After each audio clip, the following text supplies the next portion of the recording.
1983 में कांग्रेस की सरकार एक एक्ट लाई थी।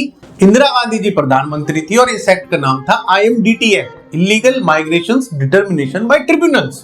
जानते हैं ये कितना खतरनाक एक्ट था और इसके दुष्प्रभाव आज तक ये देश झेल रहा है।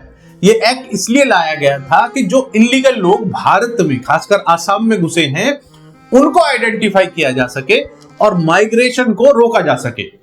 अब आप बोलेंगे कि इसमें खतरनाक क्या है? तो अगर आपके बगल में कोई घुसपैठिया रह रहा है और आप शिकायत कर दें कि ये कोई बाहरी या विदेशी लग रहा है, तो उस घुसपैठिए की जिम्मेदारी नहीं है कि वो साबित करे कि वो भारत का ही नागरिक है, बल्कि जो शिकायत करने वाला है उसको प्रूव करना होगा कि ये घुसपैठिया है, ये बांग्लादेश का है या कहीं और का नागरिक है। इसीलिए जब लोगों को शक भी होता होगा तो उन्होंने कभी शिकायत ही नहीं करी।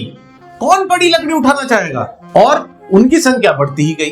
तो सरकार की असल मंशा क्या थी इसके पीछे? अवैध घुसपैठियों को रोकना या इन्हें आराम से बिना किसी चैलेंज के बसने देना? 2005 में असम से बीजेपी के मंत्री हैं सर्बानंद सोनोवाल।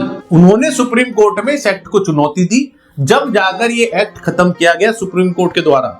और बोला उन्होंने कि this Bangladesh infiltration is like an external aggression over India, यानी कि एक तरह से हमला है भारत पर और ये एक्ट इस हमले को रोकने का काम नहीं कर रहा। उल्टा जो लोग किसी की शिकायत करना चाहे, किसी को कोई शक हो किसी पर, तो उन्हें भी रोक रहा है। तो एक तरह से और बढ़ावा मिल रहा था घुसपैठियों को। किस तरह के पॉलिसी मेकर्स थे यार ये लोग?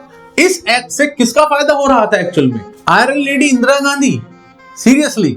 और आज भी जब सरकार SIR ला रही है, ऐसे लोगों का नाम काटा जा रहा है, तो उसको भी खतरा बताया जा रहा है। तो किसको बचाना चाहते हैं और इसके कितने खतरनाक नतीजे होंगे? क्या ये लोग इस चीज को नहीं देख रहे? ये सिर्फ राजनीति ही करनी है, वोट लेनी है। किसी के पास कोई जवाब हो तो बता दे। जय हिंद।